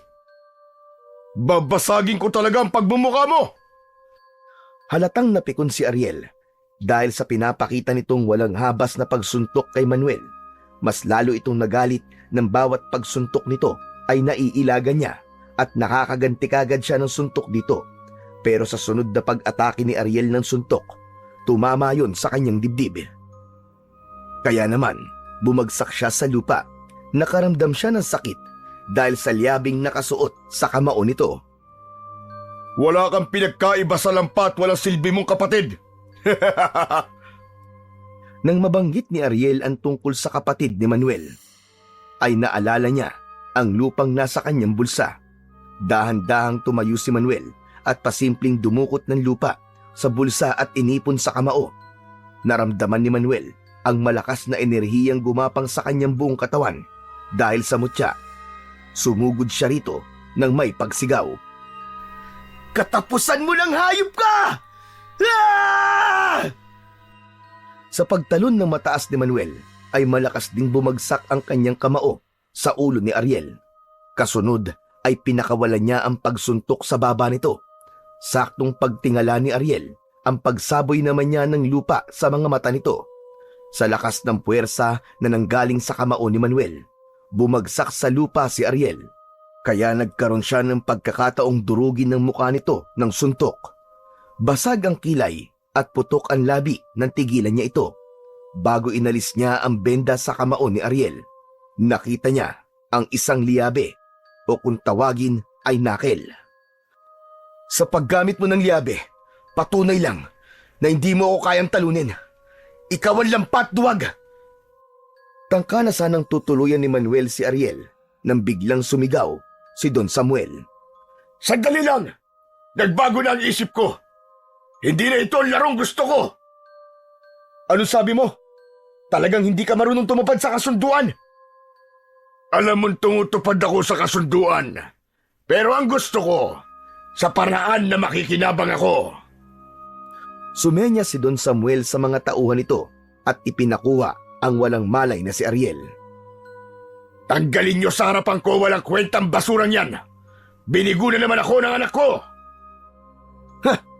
Sa'yo pala nagmana ang kadayaan ng anak mo. Hindi ako susunod sa ipinag-uutos mo. Alam kong nanalo ako sa labang ito, kaya pakawalan mo na ang kapatid ko. Sige, pagbibigyan kita. Pero sa isang kondisyon. Dalhin mo sa akin ang matanda at palalayain ko ang kapatid mo. Ano? Nasisiraan ka na ba? Alam kong papatayin niyo siya. Wala ka ng pakialam doon. Kung ano ang gagawin namin sa matandang yon. Ang intindihin mo ay ang pinag-uutos ko sa'yo. Kailangan mo mamili. Buhay ng kapatid mo o buhay ng matandang yon. Hindi makasagot si Manuel. Naiipit siya sa dalawang sitwasyong parehong matimbang sa kanya. Kung ang kapatid o ang matandang tumulong sa kanya, ang pipiliin niya. Pero mas kailangan niya si Lorenzo dahil kadugo niya ito. Pamilya muna, bago ibang tao. Siguro naman, alam mo na kung anong ibig ko sabihin. Hihintayin ko ang pagbabalik mo. Pero dapat, kasama mo na si Jose. Dahil kung hindi mo na makikita ang kapatid mo kahit kailan. Matamlay na dinampot ni Manuel ang kanyang bumirang sa isang tabi nang muli siyang sumulyap sa papalayong si Don Samuel kasama ang mga tauhan nitong nasa anyong agdalo. Inilinga niya ang kanyang paningin para hanapin ang kanyang gabay na tutubi. Saktong napansin niya ang liwanag na nakadapo sa kanyang balikat. Nagsimula na siyang maglakad papunta sa kakahuyan para puntahan ang matanda. Pagdating niya sa gubat ay saka lang niya napansin na malayo na pala ang kanyang nilalakad. Muli niyang sinundan ang paglipad ng nagliliwanag na tutubi na parang itinuturo siya sa kung nasaan si Lolose. Pagkalipas pa ng ilang minuto ay narating niya ang isang lumang kubo. Nakita niya kagad ang naghihintay na si Lolose. Napatayo ito sa kinauupuang bangko nang makita siya. Salamat sa Diyos at nakaligtas ka. Nasaan po ang iba nating mga kasama, Tatang? Umuwi na. Nasa kanilang mga pamilya na. Mabuti naman at andito ka na. Halika, Manuel. Ituro mo sa akin ang libingan ng iyong kapatid. Patutunayan ko sa iyo na totoo ang sinasabi ko tungkol sa ataol at sa bangkay ng kapatid mo. Hindi niyo man lang po ba ako tatanungin kung ano po nangyari sa lakad ko? Ay papunta ka pa lang. Babalik na ako. Alam kong hindi ka nagtagumpay na mailigtas ang kapatid mo. Ako ang hinihinging maging kapalit ni Lorenzo, tama ba? Binalaan na kita na mabibigo kang iligtas ang kapatid mo dahil hawak ng mga aswang si Lorenzo. Hawak ka nila sa leeg, Manuel. Lahat ng iuutos nila sa iyo ay gagawin mo dahil kapag nagmatigas ka, mamamatay si Lorenzo. Nagtataka lang po ako, Lolose. Bakit kailangan pa niya kayo?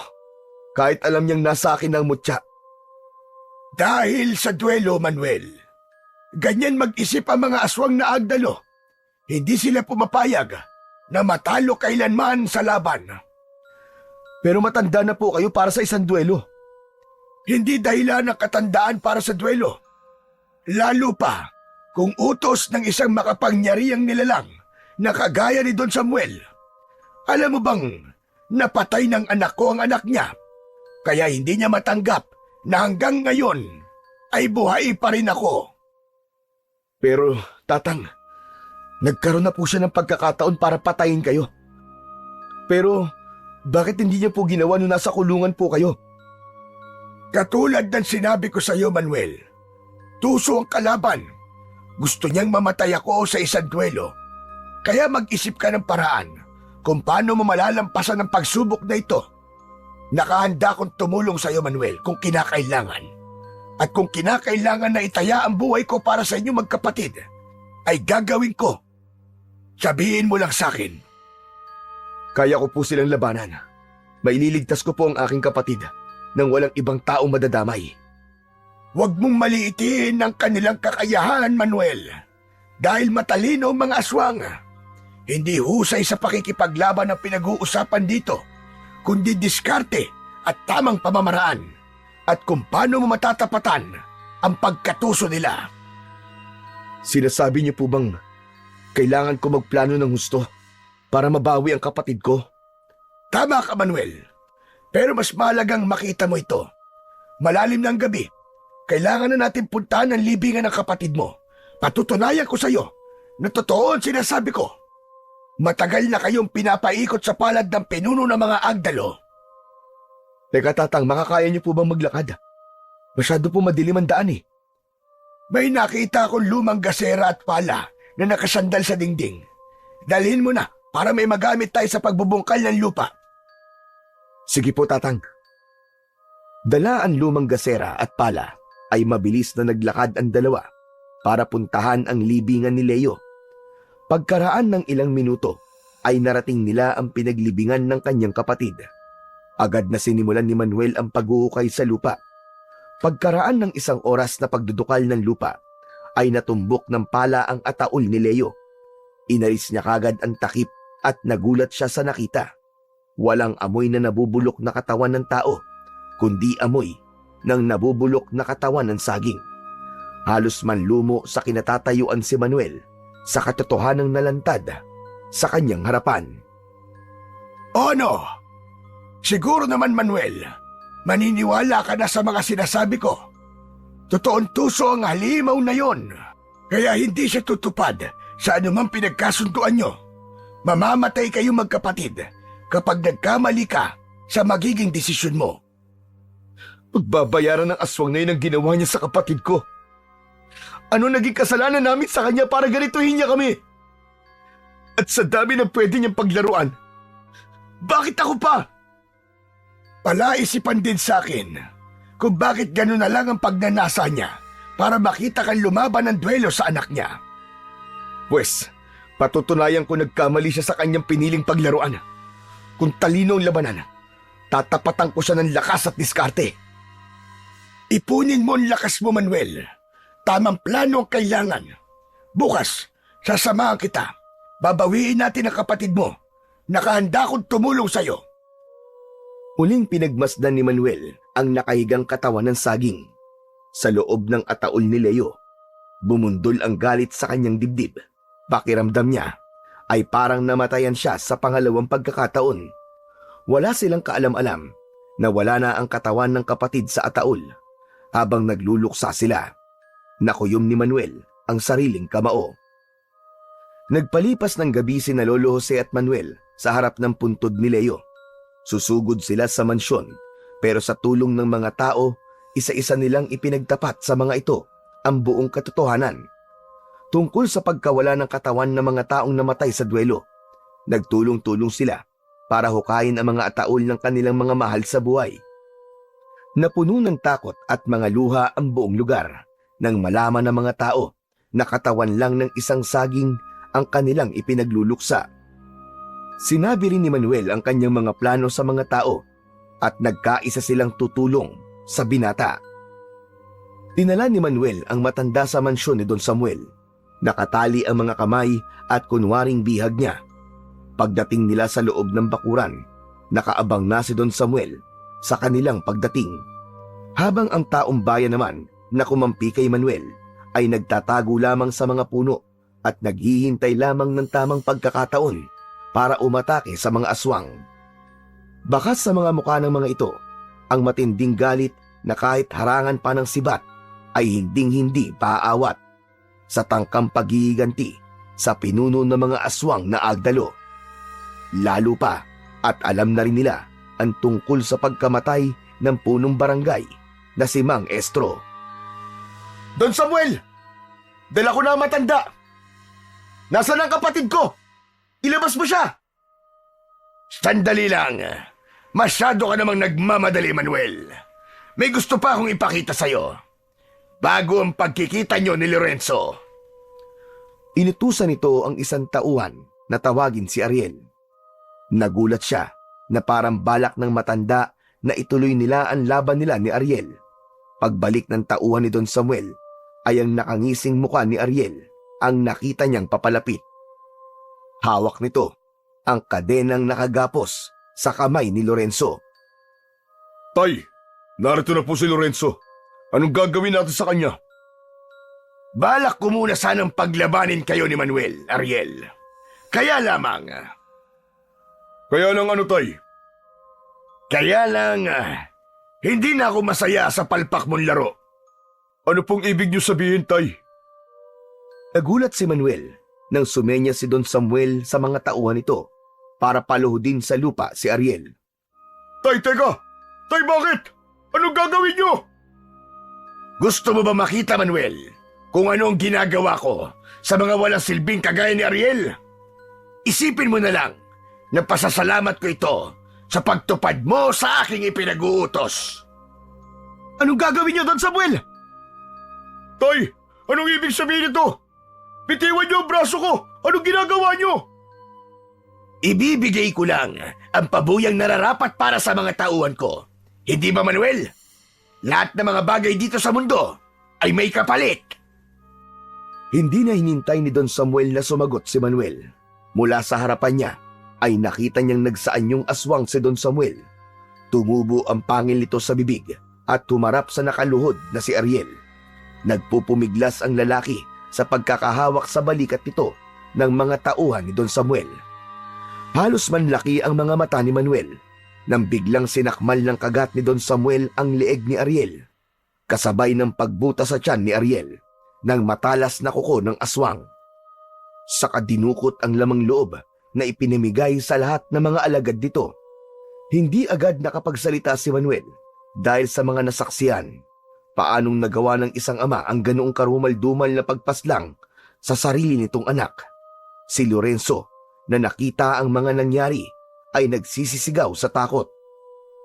Kuya! Kuya, tulong! Tulungan mo ako! Nagpupumiglas si Lorenzo sa pagkakahawak ng mga aswang dito, pero hindi nagpahalata si Manuel na takot na siya para sa kapatid. Halimaw ka talaga, Don Samuel. Pinatay mo ang sarili mong anak. Malakas na tawa lamang ang isinagot ni Don Samuel sa sinabi ni Manuel. Hindi ko siya anak. Wala akong anak na inutil. Isa naman siyang hamak na laruan ko. Magmula sa araw na ito, ikaw na, Manuel, ang bago kong laruan. Wala nang duelong magaganap dahil iba na ang gusto kong mangyari. Mas masaya ito. Hindi ba, Jose? Ikaw lang ang masaya sa ginagawa mo, demonyo ka! Manuel, sige na. Kalagan mo na tayo ang matandang yan. Kasama siya sa larong sinasabi ko. Ikaw, si Lorenzo, at ang matandang yan. Duelo ng 3 tao sa harapan ko. Ang mananalo ay palalayain ko.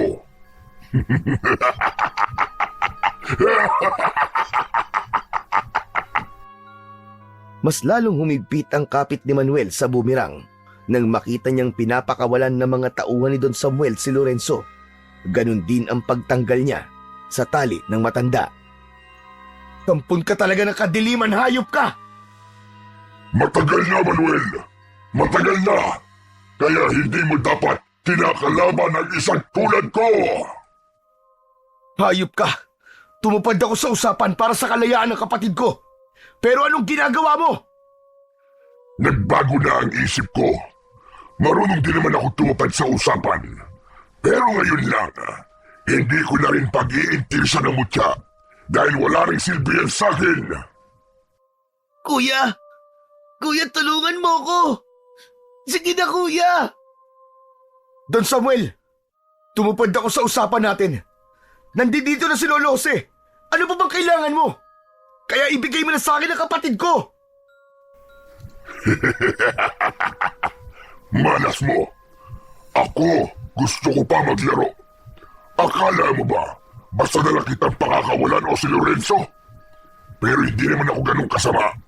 Bibigyan pa kita ng huling pagkakataon. Kung pagbibigyan mo ko sa gusto ko. Gusto kong makakita ng magandang laban. Ikaw at ang kapatid mo. Kapag natalo mo si Lorenzo, palalayain kita. Amanos na tayo. Pero kapag natalo ka ni Lorenzo, patay ka. Hindi. Hindi kami maglalaban ng kapatid ko. Hindi kami uto-uto. Si Lorenzo ang tatanungin ko. Ikaw mamili ka, Lorenzo. Papatayin ko ang kapatid mo o maglalaban kayo? Kuya! Lorenzo, sandali.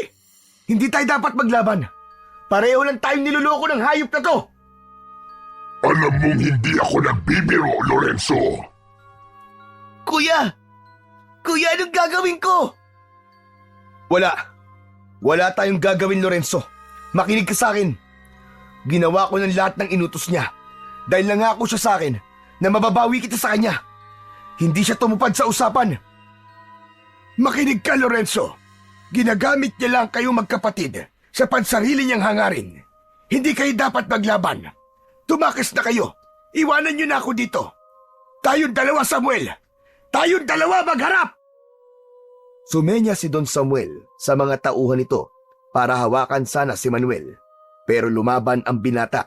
Nagawa niyang maiwasan ang mga pag-atake ng mga kalaban at napatumba niya ang mga ito gamit ang kanyang bumirang. Bakit mo ba ginagamit ang kapatid ko? Dahil hindi ka ba tahimik sa nangyari sa anak mo?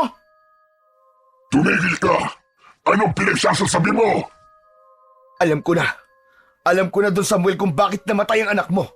Dahil ipinasabo mo siya sa anak ni Lolo Jose para maaliw ka. Ano nangyari? Na leche. Namatay ang anak mo. Ipinapatay mo ang sarili mong anak Ganon din ba gusto mo mangyari sa kapatid ko si Lorenzo? Alam mo na pala kung ganon. Pero hindi pa lahat. Kilala mo ba ang anak ni Jose na nakatalo sa anak ko? Kaya abot langit ang galit ko sa inyong dalawang magkapatid. Dahil anak kayo ni Bador.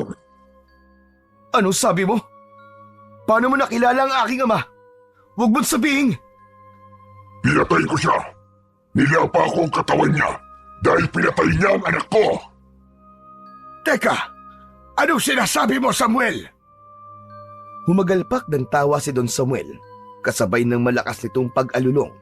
Ganon din ang pagtawa ng mga tauhan nito. Ang hina naman ang ulo niyong maglolo. Apo mo sina Lorenzo at Manuel. Ang naulilang anak ni Bador. Ayan o, hindi ko sila pinatay. Hinintay ko talagang dumating ang araw na ito bago ko sila patayin.